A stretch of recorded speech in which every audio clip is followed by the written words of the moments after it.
Hey everyone, today I'm going to show you how to find blocked emails in Outlook. Without any further ado, let's get started. First, open your Microsoft Outlook app and log into your account. This will load all your emails and give you access to the settings and features we'll need for this tutorial.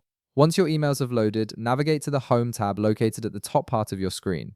This is where most of Outlook's primary functions live, including the tools for managing junk and blocked emails. In this menu, look for the Delete section. You'll see several options here related to managing unwanted messages. Now click on the Junk dropdown to reveal additional options. This dropdown contains all the tools Outlook provides for handling spam and blocked senders. From the list of options that appears, click on Junk Email Options. This is the central hub where you can customize how Outlook handles potentially unwanted emails and manage your blocked sender list. A junk email options window will appear on your screen. From here, click on the Blocked Senders tab at the top of the window. This tab is specifically designed to show you every email address or domain you've blocked from reaching your inbox.